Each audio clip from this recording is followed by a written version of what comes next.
أعوذ بالله من الشيطان الرجيم.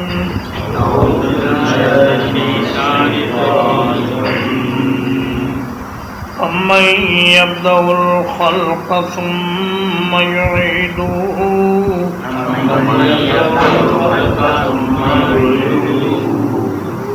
یا وہ جو پہلی بار پیدا کرتا ہے پھر اس کو دہراتا ہے.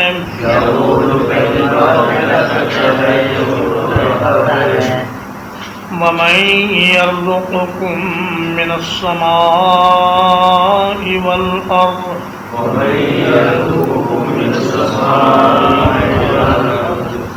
اور جو تمہیں رزق دیتا ہے آسمان سے اور زمین سے.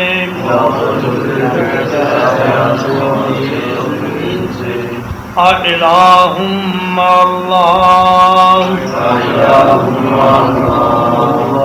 کیا اللہ کے ساتھ کوئی اور بھی معبود ہے؟ قُلْ هَاتُوا بُرْهَانَكُمْ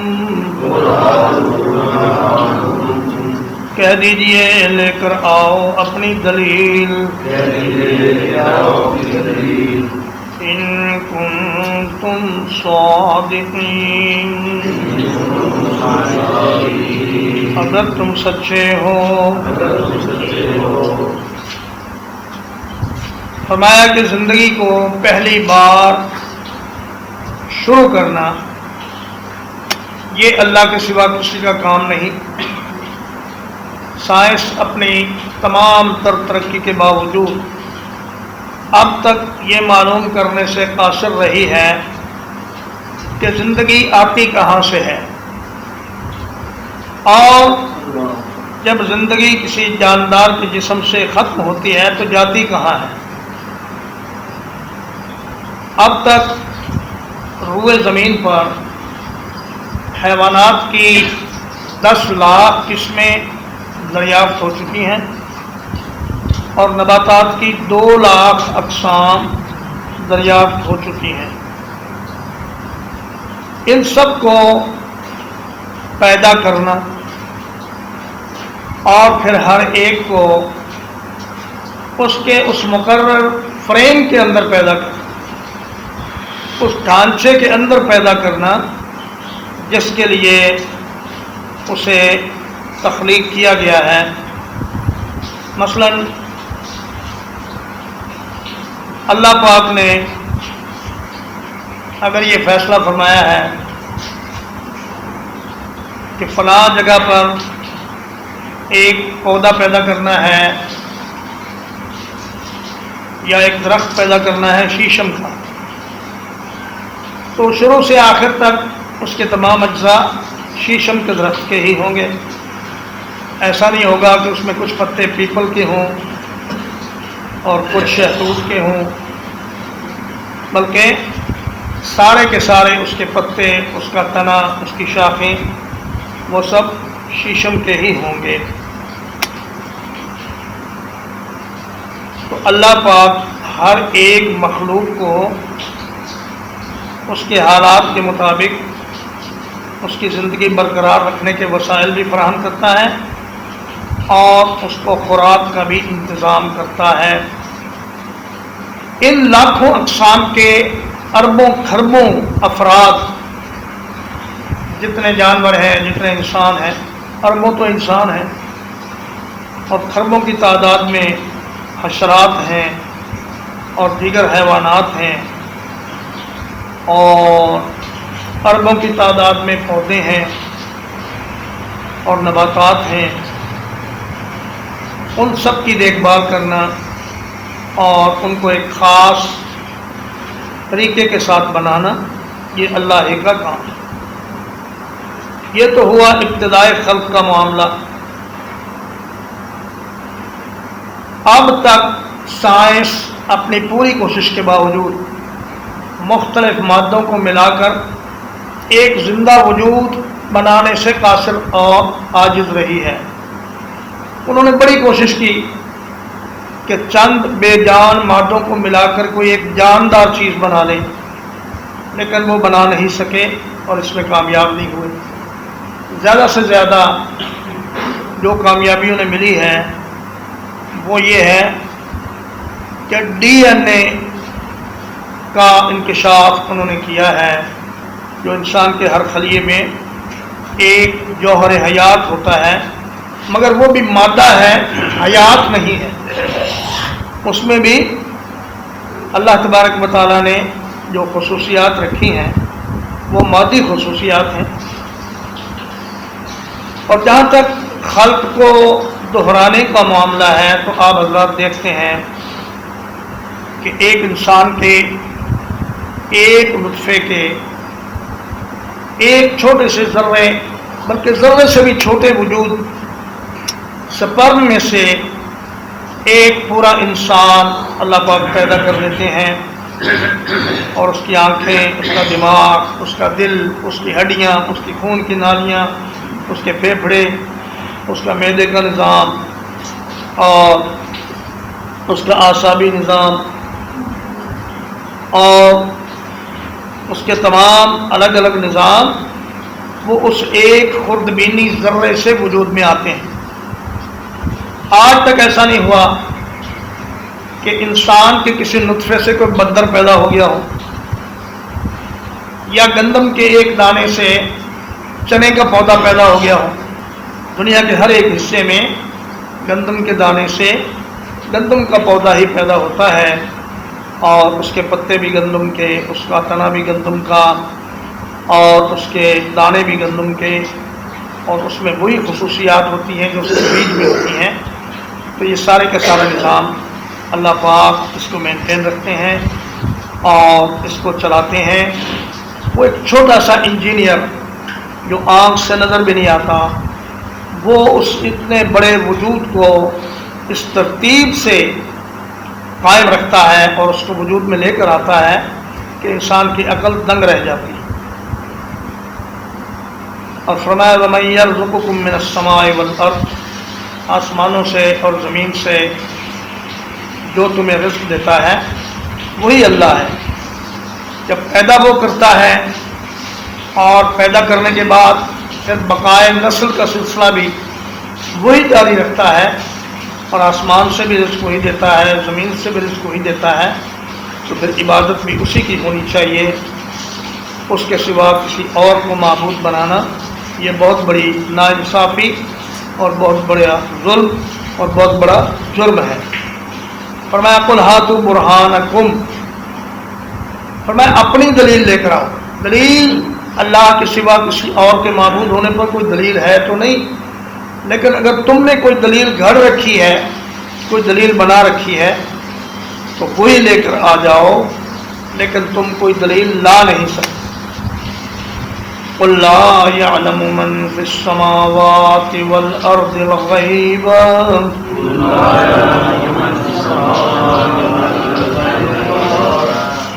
کہہ دیجئے کہ جو کوئی آسمانوں میں ہے اور جو زمین میں ہے وہ غیب نہیں جانتا،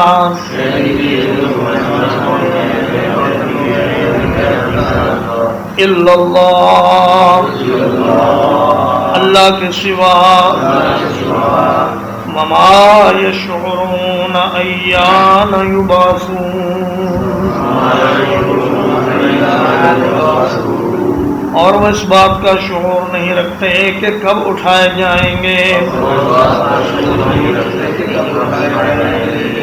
فرمایا آسمان میں فرشتے ہیں، بڑے بڑے مقرب فرشتے، اور اللہ کی بے شمار مخلوق ہے، ان میں سے کوئی بھی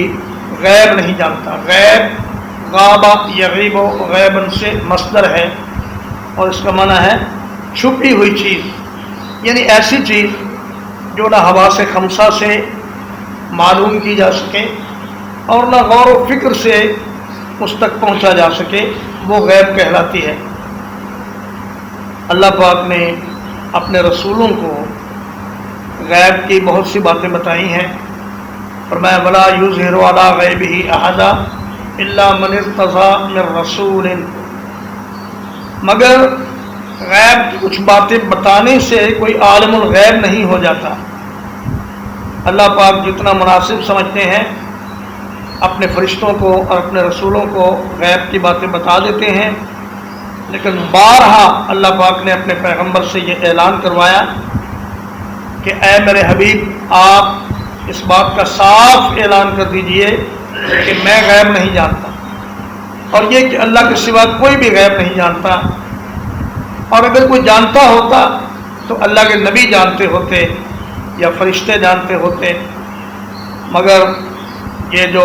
کاہن ہیں اور یہ جو جوتشی ہیں، نجومی ہیں اور رمال ہیں اور جفار ہیں اور عراف ہیں، جو چوریاں بتانے والے، ان کو تو بالکل کچھ نہیں معلوم۔ جنات ان کو کوئی ایک آدھی بات فرشتوں سے چرا کر پہنچا دیتے ہیں، اور اسی پر ان کا جھوٹ کا کاروبار چلتا ہے، اسی میں 100 باتیں اور ملا کر یہ لوگوں کو بتاتے رہتے ہیں۔ فرمایا وما یشعرون ایان یبعثون، تو معلوم ہوا کہ علم غیب کی نفی صرف بتوں سے اور بے جان چیزوں سے نہیں کی جا رہی، بلکہ ان سے کی جا رہی ہے جو قبروں میں دفن ہے، اولیاء کرام، انبیاء کرام، وہی دوبارہ اٹھائے جائیں گے۔ بت اور چاند، سورج اور ستارے تو اٹھائے نہیں جائیں گے۔ تو فرمایا کہ وہ جب اتنا بھی نہیں جانتے کہ کب اٹھائے جائیں گے، تو غیب کی باقی باتیں تو جاننا ان کے لیے بے حد دشوار اور ناممکن ہے۔ تو فرمایا کہ اسرافیل جس نے قیامت کے قائم ہونے کے لیے سور میں پھونک مارنا ہے، انہیں بھی معلوم نہیں کہ قیامت کب آئے گی، اور کب انہیں اللہ پاک کا یہ حکم آ جائے گا کہ اے اسرافیل سور میں پھونک مارو تاکہ قیامت قائم ہو جائے۔ وہ جب سے پیدا ہوئے ہیں وہ سور سینگ کی طرح ایک قرن ہے جو اپنے منہ سے لگا کر وہ انتظار میں ہیں، اللہ پاک کے حکم کی طرف دیکھ رہے ہیں کہ کب اللہ کا حکم آئے اور میں اس میں پھونک دوں اور قیامت قائم ہو جائے۔ بل ادارک علمہم فی الآخرۃ،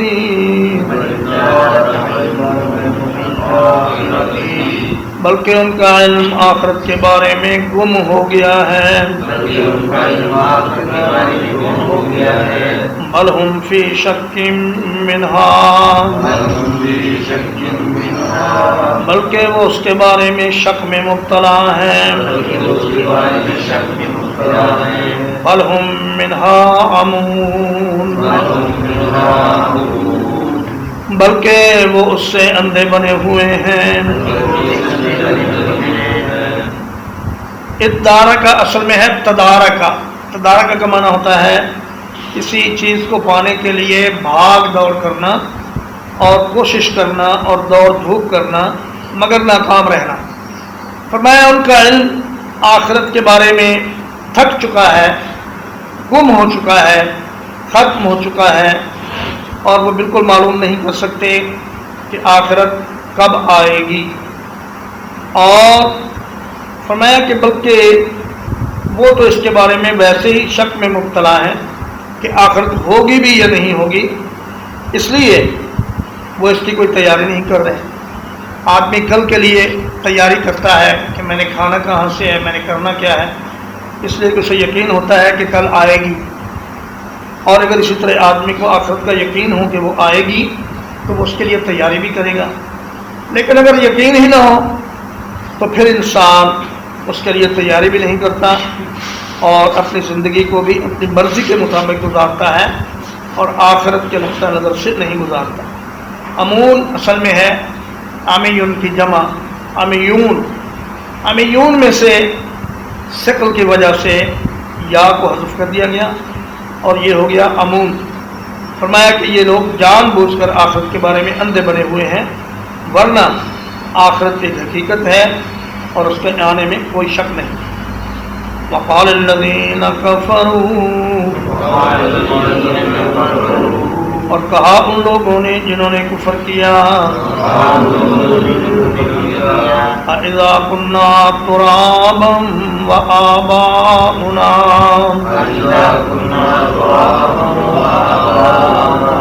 کیا جب ہم اور ہمارے باپ دادے مٹی ہو جائیں گے اِنَّا لَمُخْرَجُونَ کیا واقعی ہم نکالے جائیں گے لَقَدْ وُعِدْنَا هَذَا بلا شبہ یقیناً ہمیں اس کا وعدہ دیا گیا نحن وآباؤنا من قبل ہمیں اور ہمارے باپ دادا کو اس سے پہلے ان ھذا الا اساطیر الاولین نہیں ہے یہ مگر پہلے لوگوں کی فرضی کہانیاں کہنے لگے کہ جب ہم مٹی ہو جائیں گے اور ہمارے باپ دادے بھی تو کیا ہم دوبارہ ممکن ہے کہ زندہ کر دیے جائیں یعنی ان کے نزدیک دوبارہ زندہ ہونا خارج از امکان تھا اور یہ ناممکن تھا کہ کوئی انسان ایک دفعہ مرنے کے بعد دوبارہ زندہ ہو جائے کہنے لگے ہمارے جو باپ دادے مرے تھے آج سے ہزاروں سال پہلے وہ ہم نے تو نہیں دیکھا کہ آج تک زندہ ہوئے ہوں تو فرمایا کہ بے وقوف ہو اس چیز کا تعلق مشاہدے سے نہیں ہے بلکہ پیغمبر کی خبر سے ہے پیغمبر تمہیں بتا رہا ہے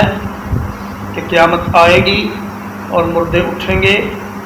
تو اس خبر کے مطابق جو اس کا وقت ہے اس وقت وہ اٹھائے جائیں گے آج دنیا میں تمہیں کیسے اٹھا کے دکھا دیے جائیں اور اگر اٹھا کے دکھا دیے جائیں تو پھر ایمان بالغیب تو نہ رہا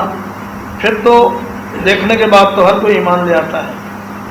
تو کہنے لگے کہ یہ کہانیاں اور قصے ہمارے بڑوں کو بھی سنائے جاتے رہے ہم ان پر یقین نہیں کرتے یہ سب ادھر ادھر کی فضول باتیں ہیں ترجمہ ایک بار أَمَّن يَبْدَأُ الْخَلْقَ ثُمَّ يُعِيدُهُ یا وہ جو پہلی بار پیدا کرتا ہے پھر اس کو دہراتا ہے وَمَن يَرْزُقُكُم مِّنَ السَّمَاءِ وَالْأَرْضِ اور جو تمہیں رزق دیتا ہے آسمان سے اور زمین سے اِلَٰهٌ مَّعَ اللَّهِ کیا اللہ کے ساتھ کوئی اور بھی معبود ہے قُلْ هَاتُوا بُرْهَانَكُمْ کہہ دیجئے لے کر آؤ اپنی دلیل ان کنتم صادقین اگر تم سچے ہو قُلْ لَا يَعْلَمُ مَنْ فِي السَّمَاوَاتِ وَالْأَرْضِ الْغَيْبَ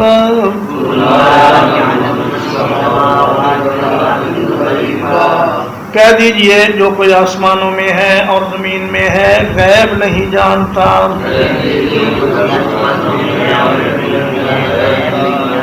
الا اللہ سوائے اللہ کے